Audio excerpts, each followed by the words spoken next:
पूछे मुझे खुशबू उशबू आ रही है। अच्छा। हाँ कि कोई सुपर डुपर स्टार की आ रही है।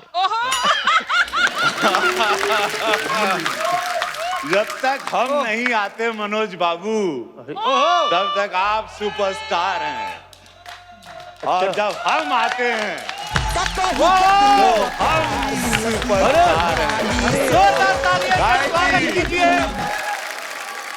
गाय की जिंदगी झंड बा फिर भी घमंड बा। बोला नमः पार्वती पते हर हर महादेव। वो एक बार जोरदार तालियां हमारे सबके प्रिय रवि भैया और गोरखपुर से एमपी भी। आजकल नई चीज ऐड करनी पड़ती है। गोरखपुरिया कल बहुत गर्दा उड़ाए हैं गोरखपुर में। रवि भैया, मनोज भैया, आपका बहुत बहुत स्वागत है। आइए यहाँ विराजमान हो जाइए। एक बार जोरदार तालियां रवि भैया और मनोज भैया के लिए। आपको पता है अर्चना जी, रवि भैया और मनोज भैया को साथ में देखना और दोनों को एक जगह लाना बहुत ही मुश्किल काम है। और आज आप दोनों एक साथ आए हैं, तो मतलब आप में ज्यादा दोस्ती है या अर्चना जी को पसंद करते हैं आप? सेकंड वाला ऑप्शन। एक्चुअली अर्चना जी, आज मैं समस्त देश को बताना चाहता हूँ कि आप मेरी हीरोइन रह चुकी हैं। आपको नहीं पता? Yes. वाह, हम लोगों ने एक फिल्म की थी और बहुत आनंद आया था उस फिल्म में। जम के गाने गाए थे, पूरी एनर्जी झोंक दी थी। वो बंगला टूट गया उसके बाद। शूटिंग के दौरान टूट गया था। It was crazy, but अच्छा देख लो, जब तक सिद्धू जी रहे दोनों साथ में नहीं आए। आज सामने फूल आया तो फूल के समर्थन में दोनों आगे देख लो। नहीं, वैसे हम लोग जब पिछली बार अलग अलग आए थे तो आपकी बहुत तारीफ हुई थी यहाँ पे। पता चला तो आपने मेरे पीछे बहुत सारी ऐसी बातें कही जो हम। नहीं, आप इनको पूछिए ना, मैंने बहुत तारीफ की थी। बिल्कुल, वो हमारे पास कुछ वीडियोस हैं, हम तुमको दिखाएंगे। ये दिखाने की क्या आवश्यकता है, हम तारीफ किए थे तो किए थे। देखो, तारीफ बार बार रिवाइंड नहीं करते। आज तो हाथ लगे हो आप। अब जब तक तोड़ेंगे नहीं तब तक छोड़ेंगे नहीं। अच्छा, मैं इस आदमी को कभी गंभीरता से नहीं लेता था। क्यों? प्लीज डोंट मिसअंडरस्टैंड मी। मैं रवि को पहले गंभीरता से नहीं लेता था। अच्छा, लेकिन आजकल बहुत गंभीरता से ले रहा हूँ। ऐसे क्यों? बहुत सारी चेंजेज आ गए हैं इनके में। लाइक संसद में भी सवाल पूछते हैं और पूछते भी हैं तो फंबल नहीं करते हैं। वरना सिनेमा में तो एक सीन करने में इतना झगड़ा होता था कि एक दिन का 3 दिन में शूट होता था। नहीं, सच में अर्चना जी, मैं रवि भाई का बहुत इस मामले में प्रशंसा करता हूँ। आपने मनोज भैया कितनी फिल्में साथ में की होंगी आपने रवि भैया ने? जो हो ही नहीं सकती थी ज्यादा। क्यों? हम दोनों में बड़ा 36 का मामला था, because we both were superstar. दोनों के फैन फॉलोइंग का एक अलग लेवल था। और हम इनको अपने हिसाब से स्क्रिप्ट चाहिए थी, मुझे अपने हिसाब से। और एक आध 2-4 फिल्म किसी ने बहुत लड़ झगड़ के हम लोगों से करवाई भी। तो वो फिल्म में बड़ा डिस्प्यूट भी बहुत हुआ। नहीं, समस्या इस बात की है कि स्क्रिप्ट क्या होनी चाहिए तो पहले साइन करने के पहले देख ही लेना चाहिए। अच्छा। लेकिन जिस सेट पे स्क्रिप्ट बदलने लगे तो वो नमस्कार। अरे भाई देखिए, मेरा डिबेट ये था कि मैं सिनेमा का छात्र रहा, मैं सिनेमा को पढ़ के आया था और फिर हम दोनों में ईगो क्लैशेस बहुत होते थे। और एक बार तो ऐसा हुआ, हम एक फिल्म में हम एसपी बने थे, ये चोर बने थे।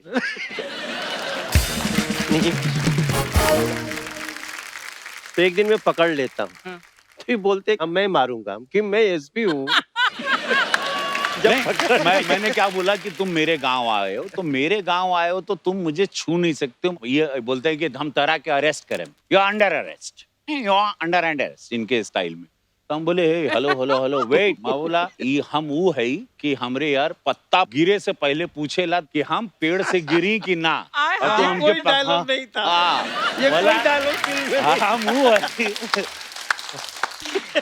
मतलब पत्ता भी। हाँ, तो फिर ये आए। असल में ये सिनेमा में होता क्या, देखिए हमारे सीनियर हैं, ये हमसे पहले से पिक्चर करते थे कपिल भाई जी। मैं तो बाद में आया, मैं इनके फिल्म में आइटम सॉन्ग कर चुका हूँ। अच्छा जी। हाँ, वाओ, रियली? फिल्म में ये 25,000 रुपया लिए थे, मैं आइटम सॉन्ग का 1 लाख रुपया लिया था।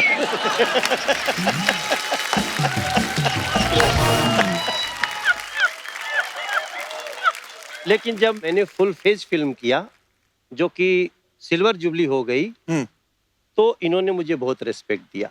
ये मुझसे मिलने गेस्ट हाउस में आए। नहीं अच्छा। तुम्हारी फिल्म आई नहीं थी, आ गई थी? हाँ, अरे हिट तो चुकी थी। तुम करने वाले थे, ससुरा ना। लग गई थी। जब करने वाले थे तब तुम कहाँ आए, पहचानते तुमको थे प्यार उनको? देखो मैं तुमको नहीं प्यार तो मैं करता था। ये देखो ठीक बोला इन्होंने, अर्चना जी। हाँ जी। जब हम लोग केवल गाना गाते थे, उस समय सिंगर्स की वैल्यू ज्यादा थी। He was only A star in Bhojpuri cinema, तो ये हम लोगों को समझता ही नहीं था।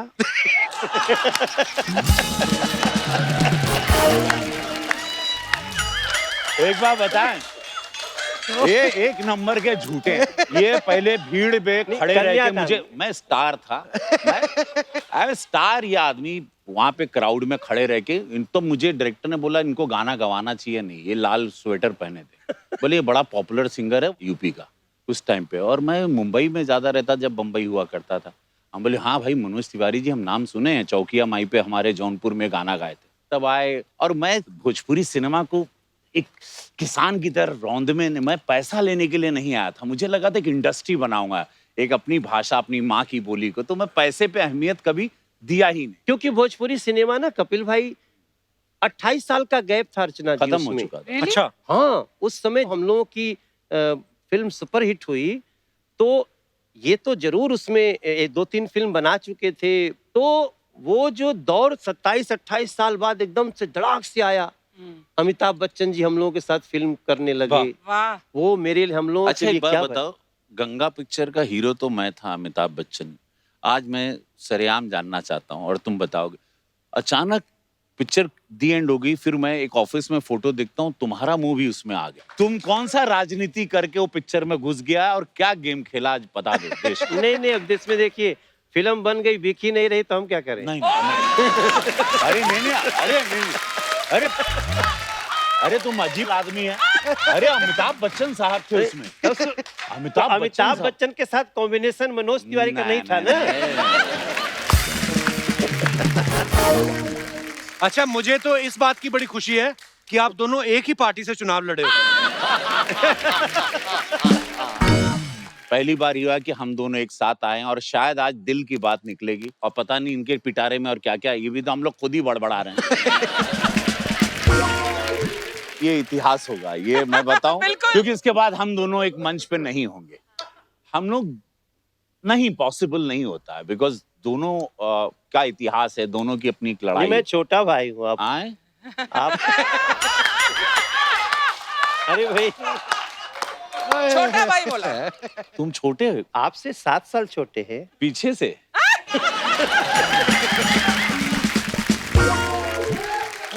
बट ये दोनों के साथ ही याद रहे हाँ। कि मैं इनको भी सुनता हूँ, खुद को भी जानता हूँ। हाँ जी। हम दोनों हाँ।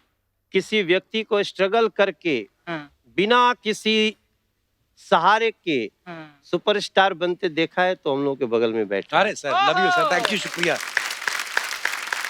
अच्छा, आप सब तो जानते ही हैं कि मनोज भैया, रवि भैया फिल्में तो करते ही हैं, क्रिकेट भी खेलते हैं और पॉलिटिक्स में भी हैं। अभी बहुत सारे काम आपके मिलते और हैं कोई भैया। दूसरा टॉपिक भी है। नहीं, मैं ये बोल रहा हूँ कि इतने गुण तो पति पत्नी के नहीं मिलते जितने आपके मिलते हैं। तो ये सच्ची में आपके ख्यालात और शौक एक जैसे, या एक दूसरे पर नजर रखते हैं कि आप ये कर रहे हैं और मैं भी ये करूंगा? हाँ, मतलब मुझे ऐसा लगा कि why when I can do it, मैं भी करता हूँ, मैं भी खेलता हूँ। इनको बड़ा गर्व है, बिकॉज ये खेलते रहे, स्टेट लेवल पे खेलते रहे। अच्छा। तो इनको पता नहीं था, ये हमको बड़ा हल्के में लेते थे कि हमारी, अरे आएगा चलेगा क्या करेगा पता नहीं, मैच में आएगा। तो ये हमेशा, इनको मालूम ही नहीं था कि मैं गेंदबाज भी हूँ। अच्छा, अंडर एस्टिमेट ये करते रहे। मैंने सुना था आपके शो में मेरे बारे में कुछ बोल के गए थे। वो एक है वीडियो, मैं आपको दिखाऊं? हाँ दिखाओ, वीडियो वो दिखाओ। है एक। जब सीसीएल शुरू हो रहा था, तो हम लोग पूरी टीम बना रहे थे, तो हमने रवि भैया को फ़ोन किया, रवि किशन जी को। अच्छा जी। भैया टीम बन गई है, हम लोग खेल रहे हैं, और सीसीएल में बात हो गई हमारी। सुनील सर हमको मिल गए थे वहाँ, तो बोले अच्छा बहुत अच्छा, चल तैयारी करते हैं, बैट बॉल सब खरीद लेते हैं। मैं बोला नहीं, वो तो खरीद लिए। बोले कौन? बोले नहीं, वो मनोज भैया खरीद लिए। बोले मैं नहीं खेलूंगा। मैं बोला क्यों क्यों आप क्यों नहीं करेंगे? बोले अगर बॉल बैट उन्होंने खरीदा है, बॉलिंग भी वही करेंगे, बैटिंग भी वही करेंगे। सर एक और हाईलाइट है हाँ कि मुझे ये क्या काम देते हैं वहां पे, बोलते तू ना रवि जी के पास बैठ। क्यों? वो क्या है ना, वो बिना बोले उतर जाएगा तो पकड़ के रखता। नहीं, वो पहले ओवर से ही वो पैड वैड पहन लेता है, बोलता है मैं ओपनिंग करने जाऊंगा। और फील्डिंग में भी सोचते हैं चल भाई तू बैटिंग कर ले, कहीं करा देंगे। बोलेगा कि मैं शुरू से फील्डिंग करूंगा। अब कैच उठ गया, अब कैच आया, पकड़ किधर किधर।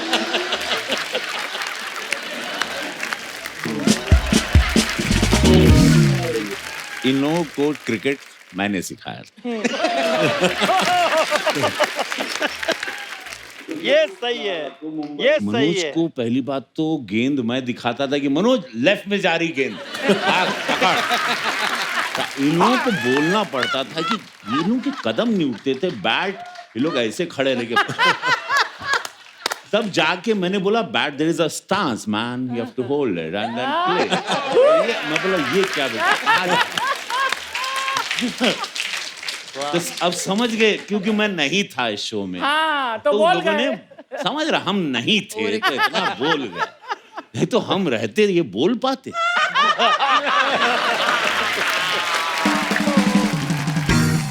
अब क्योंकि आप सामने तो इसलिए हम पूछना चाहते थे किसने किसको क्रिकेट सिखाया, क्योंकि एपिसोड अलग अलग देखिए, हुए हैं। अभी तो ये बोले थे कि मैं स्टेट लेवल खेला हूँ, हाँ बट तो क्या उस समय कोच थे हमारे? बट समटाइम यू फॉरगेट, एक शरीर होती है, शरीर में ऐठन हो जाती है।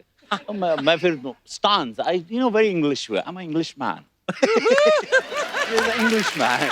ये अपना अपना एकदम यार गंगा जी के पास वाला लिया रे मारी। अर्चना जी ही इज गुड बॉलर। अच्छा अगर ये उनको बॉल दे दिया हमने मैच में, वो भले 13 वाइड कर दें, लेकिन आप बॉल मार नहीं सकती। रवि भैया, मनोज भैया, भैया लोग आपको जानते हैं एज ए सुपरस्टार्स, आप पॉलिटिक्स में भी हैं, पर हम हैं तो इंसान ही। तो वो आपके फैंस ये जानना चाहते हैं कि ये काम आपने कभी किए हैं या नहीं। आपके फैंस के सवाल हैं कि दूसरा एक फिल्म के कितने पैसे ले रहा है, ये कभी जानने की कोशिश की है? हाँ, इसके अलावा और कुछ जानने की कोशिश नहीं होती थी। सारा झगड़ा तो इसी बात का है। हाँ, कि भाई साइनिंग अमाउंट कितना दे रहे हो, उनको कितना दे रहे हो। अगर एक फिल्म में दोनों हैं तो ये जरूरी रहेगा कि कितना स्टाफ आएगा, वैनिटी वैन बड़ी वाली चाहिए, कोई कमजोरी नहीं है। मतलब वो वैन में अगर एक्स्ट्रा टीवी लग गया तो उधर बवाल, फिर वो वैसे कभी कभी ऐसा होता है कि जो बहुत ज्यादा लेता है ना वो चुप ही रहता है।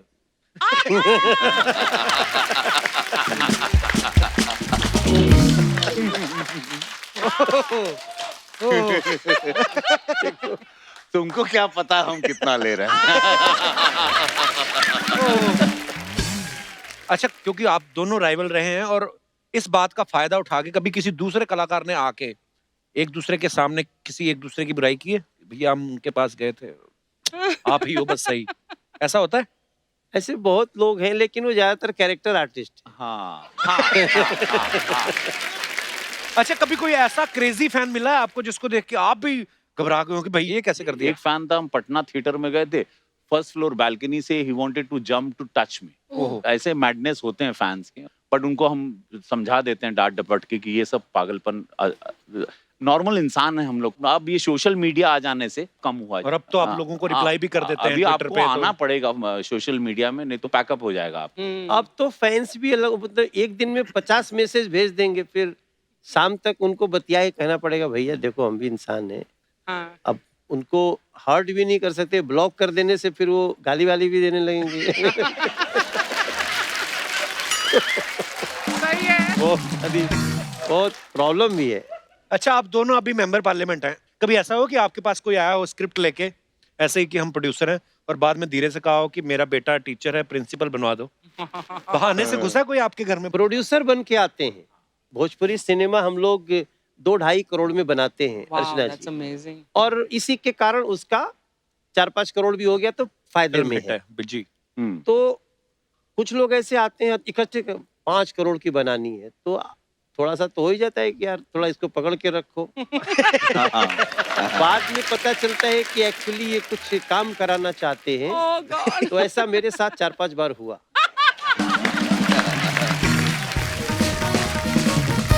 रवि भैया, मनोज भैया, कुछ अफवाहें हैं अफवाहें? हाँ। जो हम आपसे पूछना चाहते हैं। तो मनोज भाई, आपके बारे में ये अफवाह है कि आपको फिल्मों की ऐसी आदत लग गई है कि जब भी आप कभी किसी रैली में जाते हैं, पीछे से जब तक कोई एक्शन नहीं बोलता आप भाषण शुरू नहीं करते। तो ये इन्होंने अपने 2-3 लड़के भी रखे हैं, एक स्टार्ट बोलता है, एक साउंड, एक कैमरा, एक्शन। तब ये 4 लड़के अंदर की बात थी, लेकिन आज आपके सामने हम निकल गई तो 4 लड़के इन्होंने रखे हैं कि एक्शन बोलता है, तब ये मूड में आते हैं। अगली अफवाह आपके बारे में है। अच्छा। तो अफवाह ये है कि जब आप मनोज भाई के साथ किसी भी पॉलिटिकल फंक्शन में जाते हैं तो वेन्यू में जाने से पहले आप चेक कर लेते हैं कि मनोज जी का कुर्ता आपके कुर्ते से ज्यादा सफेद तो नहीं है। तो ये अफवाह है कि ये सच है? आज जैसे मुझे पता चला कि आज यहाँ एक लाल कुर्सी थी, है तो मतलब दोनों भगवा रहे, तो ये पूरा कोशिश हुई और आपके सेटिंग वाले ने दोनों भगवा कुर्सी रखी। धन्यवाद आपको। रवि भाई, ये अफवाह है कि आपने इस बार गोरखपुर से इलेक्शन इसलिए लड़ा क्योंकि 2009 में मनोज भैया वहां से लड़े थे। ये हारे थे और मैं जीता था।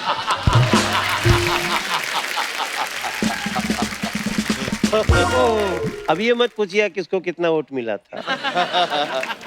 मनोज भाई, अफवाह ये है कि मतलब बात है ये कि लोग बच्चन साहब को देख के फिल्मों का रुख करते हैं। अफवाह ये है कि बच्चन साहब की वजह से आप पॉलिटिक्स में आ गए। ये अफवाह है कि सच है? नहीं, बच्चन साहब को हम लोग मतलब लार्जर देन लाइफ मान के चले हैं। जी। अमिताभ बच्चन जी हम लोगों के लिए बहुत बड़ी प्रेरणा है और हम लोग जहाँ के रहने वाले हैं वहीं के हैं, हमारे जी। भैया हैं। तो हम लोग तो सोचते थे यार एक आदमी वो इलाहाबाद की गली से निकल के कैसे सदी के महानायक, सदी के महानायक हो सकते हैं। बिल्कुल। तो वो भी एक दिन राजनीति में गए थे, तो हमें ये तो लग गया कि जीवन में सब इनकमिंग नहीं होना चाहिए, चाहे जितनी भी कठिनाई हो एक बार आउट गोइंग भी होना चाहिए। जनता ने बहुत कुछ दिया है, वो मुझको वापस देने की कोशिश कर रहे हैं, तो थोड़ा मोटिवेशन तो मेरा जरूर अमिताभ बच्चन जी से है। क्या बात। रवि भैया, आपको ऐसा लगता है कि आप बार्गेनिंग बड़ी अच्छी कर लेते हैं? बहुत अच्छी। बहुत अच्छी। इनसे अच्छी नहीं। ये मास्टर है। ये कहीं आपका कहना है कि आपके अंदर एक थोड़ी बहुत औरत भी है, इसलिए आप बार्गेनिंग अच्छी कर लेते हैं? हाँ, देखिए मुझे लगता है वो पुरुष ही क्या जिसके अंदर औरत ना हो, बिकॉज देन आप एक स्त्री का सम्मान कर सकते हो, आपकी माँ बहन या अननोन लेडी भी हो, आप एक इज्जत तब देते हैं जब आप उस औरत के दर्द को समझते हैं। हर पुरुष में एक स्त्री का अर्धनारेश्वर, मैं शिव का भक्त हूँ, तो अर्धनारेश्वर होना चाहिए। Then only you become sensitive, you respect your lady and you should, and everybody should respect. बड़ी खूबसूरत बात कही आप। और ये रामलीला में सीता जी बनते थे, बाद में कैकई बनने लगे। और ये रावण। ओए यार, हमारा दिल करता पता है ये एपिसोड चलता रहे, आप इनकी बातें इतनी मजेदार है। और ये क्या हंसी मजाक में ये एक दूसरे पे बाण छोड़ रहे हैं ना।